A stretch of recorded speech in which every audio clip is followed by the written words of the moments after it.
احنا شايفين مسله واحده. المسله الثانيه فين؟ في ميدان الكونكورد في فرنسا. الحاج شامبليون ساعه ما جه مصر، وانا لا انكر فضل شامبليون في فك اللغه المصريه القديمه، انا ماليش دعوه بالكلام ده، انا بتكلم في التاريخ يعني. جه مصر فهو كان ساعتها في مسلتين موجودين في اسكندريه كانوا بيتسموا ابرتي كليوباترا. المسلتين بتوع كليوباترا هم مش بتوع كليوباترا، هم بتوع تحتمس الثالث. بس يقال ان كليوباترا كانت جايباهم في اسكندريه عشان كانت عايزه تعمل معبد يخلد من ابنها اللي هو قيصرون، علشان تمهيدا ان هي تخليه يحاول يرث حكم القيصر اللي هو يوليوس قيصر. لكن في الاخر الامور ما اكتملتش زي ما هي عايزه وفضلوا المسلتين هناك. فلما جه شامبليون في مصر شاف الكلام دوت، قام طلب، بعت مراسله لاخوه، المراسله دي موجوده، بعت مراسله لاخوه يقول له انت الناس ديت مش واخده بالها من قيمه الاثار اللي هي موجوده عندها، فانا بقول لك اطلب من لويس فيليب اللي هو ملك فرنسا ان هو يطلبها من محمد علي. فلويس فيليب فعلا بعت له يطلبها.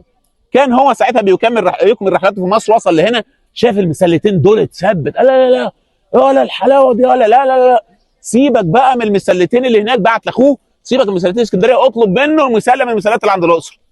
فقام محمد علي قام قايل له تمام يا جدعان، خدوا المسلتين بتوع الاقصر وخدوا مسله من بتاعه كليوباترا بتاعه اسكندريه، علشان الثانيه دي انا وقعدت بيها انجلترا. انا تصرف المعلومه والله العظيم.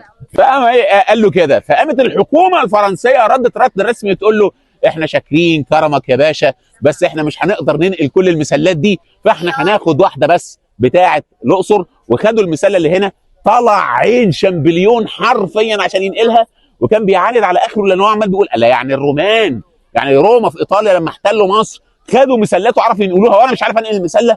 بنى جرار بحري مخصوص عشان يعرف يعدي بيها، وعنم الاسقربوط وهو في الطريق، واتشلفط اتبهدل. وكان في مشكله كبيره بينه وبين لويس فيليب لان هو كان عايز يحط المسله في مكان، ولويس فيليب عايز يحطها في مكان تاني. وصل فرنسا مات، ما شافش المسله في اي ميدان.